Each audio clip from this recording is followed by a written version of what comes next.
ಎಲ್ರಿಗೂ ನಮಸ್ಕಾರ. ನನ್ನ ಹೆಸರು ಅರವಿಂದ್ ರತನ್. ನೋಡಿ, ಒಂದು ಲವ್ ಅನ್ನೋದೊಂದು ಕಾನ್ಸೆಪ್ಟ್ ಹೇಳ್ತೀನಿ ನೋಡಿ.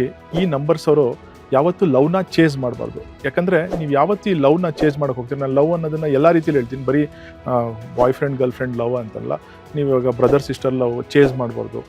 ಇಲ್ಲಾಂದರೆ ಇವಾಗ ಯಾರಾದರೂ ಬೇರೆಯವರಿಂದ ಫ್ರೆಂಡ್ಸಿಂದ ಒಂದು ಲವ್ ಎಕ್ಸ್ಪೆಕ್ಟ್ ಮಾಡ್ತೀರೋ ಚೇಸ್ ಮಾಡ್ಬಾರ್ದು. ಏನಕ್ಕೆಂದರೆ ನೀವು ಯಾವತ್ತು ಈ ನಂಬರ್ಸ್ ಅವರು ಚೇಸ್ ಮಾಡ್ತೀರೋ ಅವತ್ತು ನಿಮಗೆ ಬೇಜಾರೇ ಸಿಗೋದು, ಚೇಸ್ ಇಲ್ಲ. ಸೊ ನೀವೊಂದು ಡಿಟ್ಯಾಚ್ಮೆಂಟಲ್ಲಿದ್ದಾಗ ಅವರೇ ಬಂದು ನಿಮ್ಮ ಹತ್ರ ಮಾತಾಡ್ತಾರೆ, ಇಲ್ಲ ಅವರೇ ಒಂದು ರೈಟ್ ಪರ್ಸನ್, ರೈಟ್ ಎನರ್ಜಿ ಇಟ್ಕೊಂಡಿರೋರು ನಿಮ್ಮ ಹತ್ರ ಬಂದು ಅಟ್ಯಾಚ್ ಆಗ್ತಾರೆ ಅನ್ನೋದು ಈ ಕಾನ್ಸೆಪ್ಟು. ಈ ಯಾವ ಡೇಟ್ ಆಫ್ ಬರ್ತ್ಸ್ಗೆ ಅಂತಂದರೆ ಈ ಕಾನ್ಸೆಪ್ಟು ಅಂತಂದರೆ 1ನೇ ತಾರೀಕಲ್ಲಿ ಹುಟ್ಟಿರೋರು, 4ನೇ ತಾರೀಕಲ್ಲಿ ಹುಟ್ಟಿರೋರು, 7ನೇ ತಾರೀಕಲ್ಲಿ ಹುಟ್ಟಿರೋರು, ಅದೇ ಥರ 13ನೇ ತಾರೀಕು, 16ನೇ ತಾರೀಕು ಮತ್ತು 22ನೇ ತಾರೀಕು, ಅದಾದಮೇಲೆ 25ನೇ ತಾರೀಕಲ್ಲಿ ಹುಟ್ಟಿರೋರು, ಮತ್ತು ಇನ್ನೊಂದು 31ನೇ ತಾರೀಕಲ್ಲಿ ಹುಟ್ಟಿರೋರು. ಇವರೆಲ್ಲ ನೀವೆಲ್ಲ ಯಾವತ್ತೂ ಲವ್ನ ಚೇಸ್ ಮಾಡೋಕ್ಕೆ ಹೋಗ್ಬೇಡಿ.